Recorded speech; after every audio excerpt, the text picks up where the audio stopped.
한번 보면은 전체적으로 어쨌든 현대와 고전이 좀 섞여 있다. 그리고 별로 그렇게 많다고는 볼 수는 없는.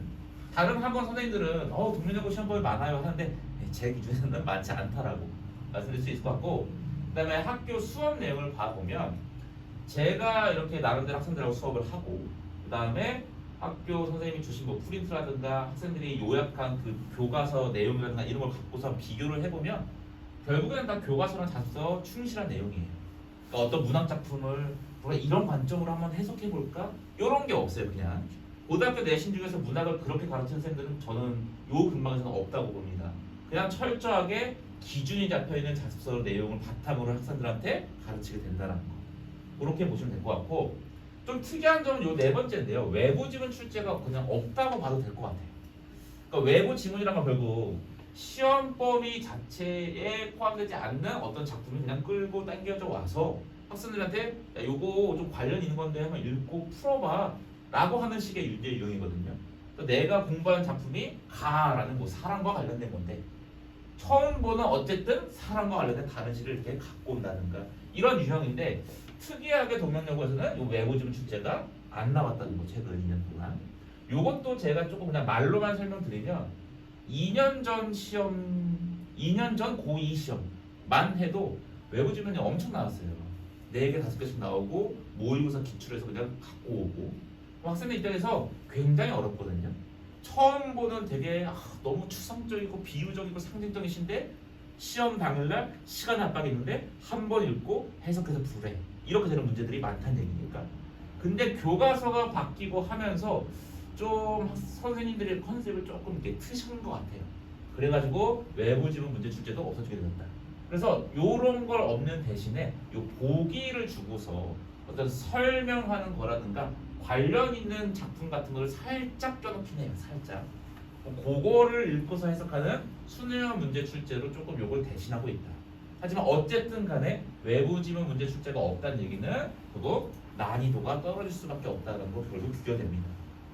자, 그래서 난이도가 떨어지기 때문에 결국에는 등급 컷이 좀 이렇게 내려가게 돼요.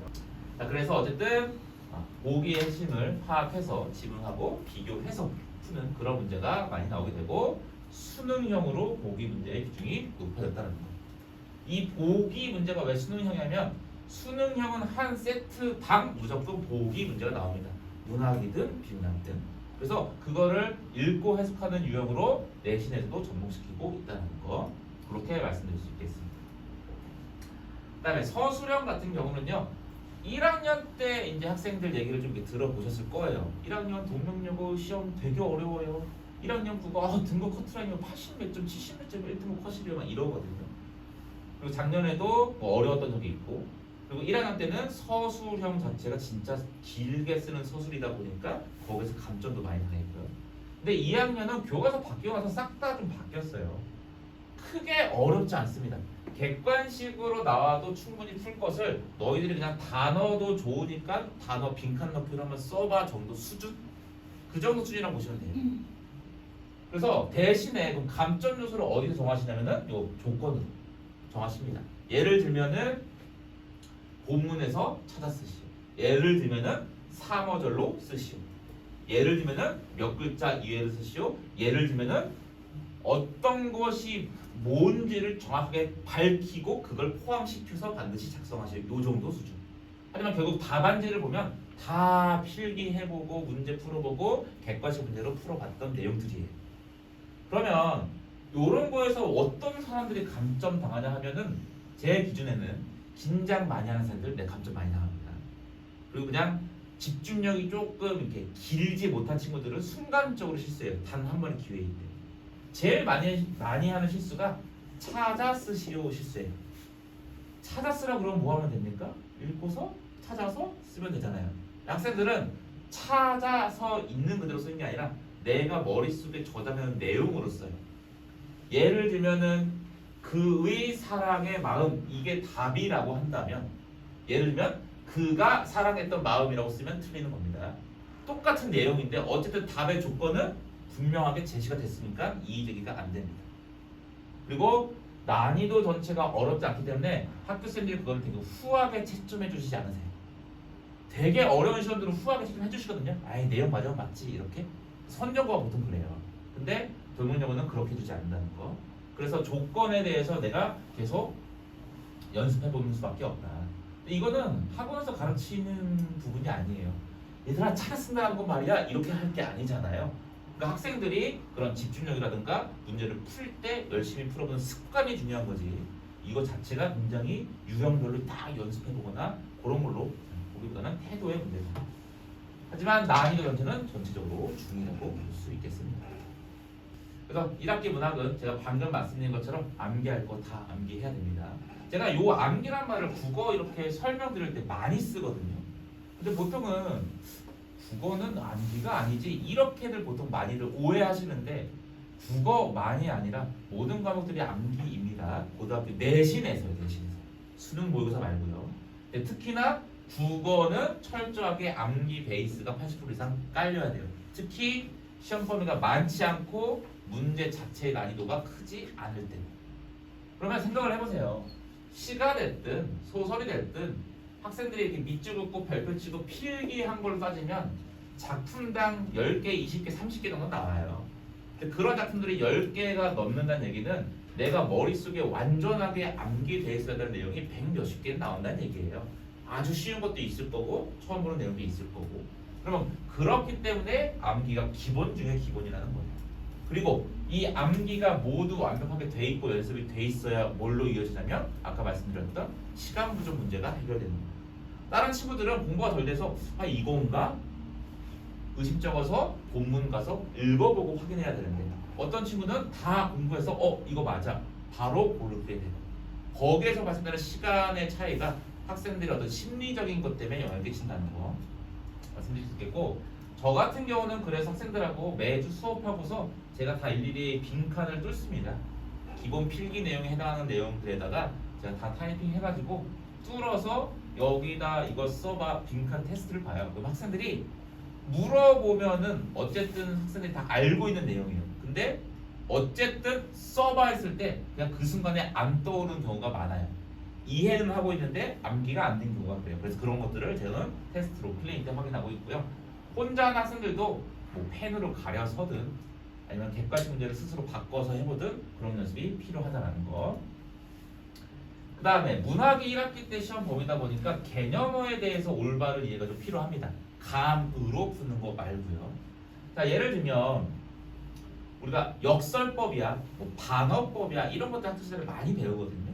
그러면 아니, 반어가 뭐 반대로 말하는 거지 뭐 이렇게만 그냥 알고 가는 친구들은 문제에서 그거를 조금 까다롭게 내는 순간 정말 그냥 모르겠고 감으로 치는 수밖에 없어요. 반어법은 화자의 의도가 정확하게 반대로 됐을 때 반어법으로 가야 되는데 우리 문제풀이 용어로는 그냥 어쨌든 이 단어는 상황에 맞지 않으니까 반어가 보지 이렇게 푸는 친구들이 많아요.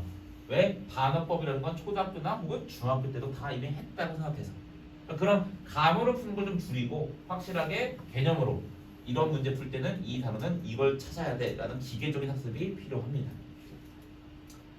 그 다음에 아까 말씀드린 것처럼 비교하기 문제 많이 풀어보면서 시간을 좀 줄여야 될 거고요. 그 다음에 서술형 대비 별도의 쓰기 훈련이 필요한데 대단한 훈련은 아니고 요 2번과 같이 연결되는 거라고 보시면 돼요.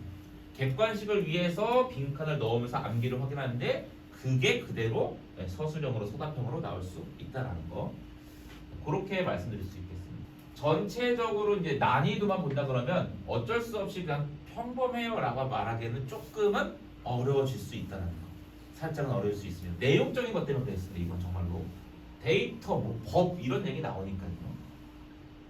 하지만 여전히 등급 컷 자체는요 엄청나게 막 낮거나 하진 않아요. 어렵다고 해서 한 2개 정도 선에서 틀리면 1등급 정도 나올 수 있을 거야 정도가 아마 2학기 독서 시험 범위로 출제가 될 거고 문학이랑은 달라지는 것들이 아까 말씀드렸던 기말고사 아니죠 죄송합니다 모의고사 기출 그 시험 범위가 어떻게 적용되는가 학생들한테 그것 때문에 등급컷이 조금 달라질 겁니다. 요거는 조금 어려웠을 때고 만약에 독서를 그렇게 많이 냈지만 중간고사 같은 경우는 좀 쉬웠어요. 그때는 94, 5점이 1등급 커트라인이었었거든요. 또 그런 거에서 좀 차이가 있을 수 있다. 그다음에 문제 유형으로 한번 보면은 기본적인 내용 이해 상태를 묻습니다. 그러니까 예를 들면 헌법은 무엇입니다. 헌법은 누가 어떤 관점을 만들었고요. 어떤 개념들이 있습니다. 이런 거 설명해주고 그랬을 때 그걸 온전하게 이해하고 있는가. 자, 그러다 보니까 어떤 한 편의 글은 문단으로 나눠질 거고요. 그 문단들은 당연히 여러 개의 문장으로 써져 있을 건데 그 문단을 요약적으로 문장의 내용을 핵심을 파악할 수 있는가? 그거를 묻는 문제가 다수 출제됩니다. 자, 그리고 나서 조금 까다롭게 마냥 그냥 편하게 풀 수 없게 나오는 거는 그대로 써있지 않은 추론이에요. 아까 말씀드린 것처럼 설명 이렇게 A라는 문장이 써있는데 그러니까 B라는 내용을 생각해낼 수 있지 이렇게 묻는 문제들 이런 것들이 많이는 아닌데 그래도 꽤나 학생들 변별력 할 수 있게 여기에서 나온다는 거. 그래서 전체적으로 보면은 어렵다는 아니에요. 물론 마냥 쉽다는 아닌데 그냥 어렵지 않다 정도. 그런데 문제점은 또 여기서 발생됩니다. 만약에 이런 추론을 해야 된다 그러면 써있네 이거네 써있네 이거네 이게 안 돼요. 내가 생각하고 고민해보고 다른 부분도 읽어보고 확인해야 되거든요. 그럼 여전히 시간 부족 문제로 갑니다. 이거는 교과 자체가 문학이 아니라 독서다 보니까 당연히 발생될 수밖에 없어요. 그래서 이 파트는 선을용어도, 대성고도, 선정고도, 진광고도 마찬가지로 다들 문학 때문에 괜찮던 학생들이 여기 독서에서 시간 부족하다고 많이들 그래요. 그래서 요 문제가 발생돼서 요것 때문에 학생들이 점수가 더 떨어지는 경향도 있습니다. 그러니까 아무래도 학생들 핸드폰 많이들 해서 속 많이 썩이시죠? 핸드폰을 저도 많이 하고 정말 중독됐는데 글이 잘 안 읽힐 때도 저도 많아요. 맨날 핸드폰 영상 소리로만 듣고 눈으로만 보다가 내가 혼자 이게 좀 해야지 읽어보면 어떤 좀 이렇게 집중력이 떨어진 날은 그냥 읽히지가 않아요. 되돌이켜 보면은 읽은데 또 읽고 있고 학생들도 마찬가지예요. 그게 저는 예전에는 에이 공부랑 핸드폰 한 걸 뭔 상관이야 했는데 아니더라고요. 이미 초등학교 때부터 맨날 핸드폰을 봐온 친구들은 이미 여기에서 능력 차이가 좀 나긴 나더라고요. 그래서 쉬는 시간에 수업 시간에 졸아갖고 막 이러고 있다가 쉬는 시간에 나 쉬어 하면은 엎드리는 친구들이 있는 반면에 쉰다 하면서 핸드폰을 꺼낸 친구들이 많이 있거든요. 반 이상이 그래요. 근데 어머님들 앞에서는 아버님들 앞에서는 그런 모습을 안 보일지 모르겠는데 그런 친구들 상당히 취약합니다. 경험상 그래요. 경험상 모든 학생들 그런 건 아닌데 그래서 당연히 학생들하고 싸우셔야 될 테지만 고2 올라가서 정말 공부를 열심히 해봐야지 하는 친구들은 어떤 그런 대책들을 세우시는 게 투지폰이 됐든 뭐가 됐든 정말로 저는 강추합니다. 근데 당연히 학생들의 입장에서는 말이 안 된다고 할 건데 그거는 좀 생각은 제 개인적으로 좀 그렇습니다. 자, 그래서 독서 이제 마무리 한번 지어보면요. 수능형 공부와는 오히려 다르게 공부해야 됩니다. 다르게. 자, 이게 왜 달라야 되냐면요. 수능형은요. 어쨌든 수능은 처음 보는 걸 던져줄 테니까 시간 내에 정확하게 읽고 풀어봐가 수능이에요. 내신은보다 범위가 이거니까 싹 다 이해하고 공부해. 공부한 걸 했나 확인하는 시험이야. 에서 좀 차이가 생겨요. 그러다 보니까 내신은요 다 준비하고 들어가요. 모의고사 1등급인데 내신에서 2등급, 3등급 나온 친구들이 요 이유 때문에 그래요. 그래서 모순적이게도 암기가 중요합니다. 비문학인데 모순이에요. 그래서 지독하게 모의고사가 3, 4등급 나오는데 내신 독서 1등급 나온 친구들은 이 문장 전체를 문장을 여는 게 아니라 첫 번째 문단에서요 이렇다라고 말했고요. 그 다음 두 번째 문단에서요 이렇다라는 설명이 주어졌어요. 그리고 여기에서 말한 이거는요 이런 걸 의미하는 거래요라고 구술 테스트로 저한테 설명할 수 있을 정도예요. 그런 걸 파악을 해주셔야 되겠습니다. 그래서 어쨌든 그 암기가 결국 시간 부족을 해소해주기 때문에 그래요. 그래서 그 부분에서 독서는 아예 문학하고 조금 결을 좀 다르게 해주셔야 된다. 그렇게 볼 수 있겠습니다.